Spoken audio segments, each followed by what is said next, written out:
Good morning, ladies. How are we? Happy Tuesday. I hope everyone is waking up well. And hopefully you're having a good morning or whatever time that you're hearing this. But hello, welcome. We are on week 1, day 2 of Arise, a study of the book of Nehemiah. And today's topic for Nehemiah is the need.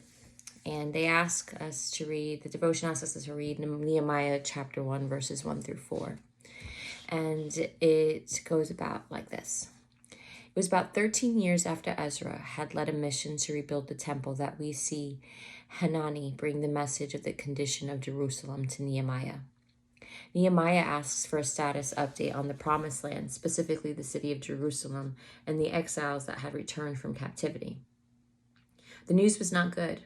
Hanani told of a broken down walls and people in trouble and in shame. It is hard for us to fully understand this concept of a city wall because it's foreign to us.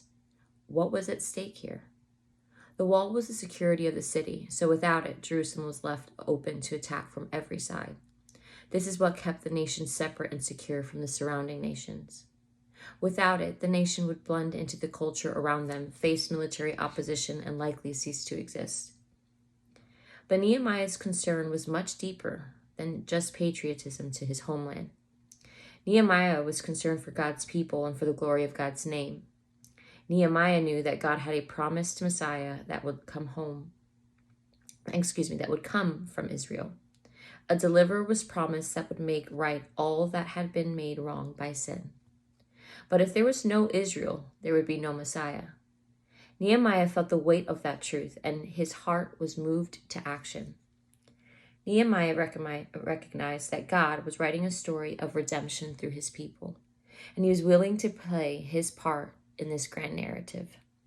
Nehemiah was willing to do his part to pave the way for true restorer. Nehemiah heard the news and he got to work. He was moved with loving compassion that compelled him to do something. But you might be surprised to find that the first thing that he did was to pray for 4 months. In our minds, prayer is often a last resort or something extra to do. But to Nehemiah, it was his first response and the most important thing that could be done.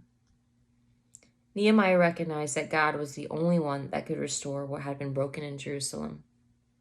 If the walls were going to rise, it was going to be because God was at work.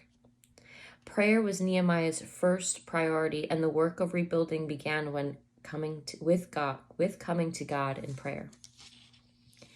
Prayer was the first response of Nehemiah in the time of trouble, but prayer will never be our first response in a time of trouble if it has not become a daily habit and rhythm in our lives. Sometimes the greatest work that we can do is to get on our knees. Do not be afraid to get still before the Lord before getting up and doing the work. Some may use prayer as an excuse for why they are not moved to action, but that was not me at Nehemiah. His time in prayer spurred him on to greater action. Prayer is a necessary step to motivate our hearts and energize our work for God. As we look at the life of Nehemiah, we can't help but see how Nehemiah points ahead to the one who is even greater. Nehemiah points us forward to Jesus. Jesus is moved with compassion for us. He is our intercessor. In John chapter 17, we get a sweet glimpse at the heart of God for his people as Jesus intercedes for his disciples and those like us that would follow him after his time on earth. Jesus is the one that brings restoration from our ruin. He is the compassionate leader. He is the rebuilder of all that is broken. He is the restorer, and he is the savior. So our response to the book of Nehemiah is not simply to desire to be like Nehemiah, but to desire for God to transform us into the image of the one that Nehemiah pointed to. Instead of standing in awe of the faith of Nehemiah, we turn our gaze to the one that he placed his faith in. Today's devotion is 3 questions. I'll be sure to post it at the bottom of the video. First question, describe Nehemiah's response to the problem.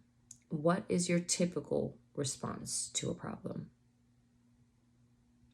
Second question, how does a knowledge of what God is doing in redemptive history shift our perspective for the situations we face each day. How might this have shifted Nehemiah's perspective, and how can it change yours? And lastly, how does Nehemiah point to Jesus?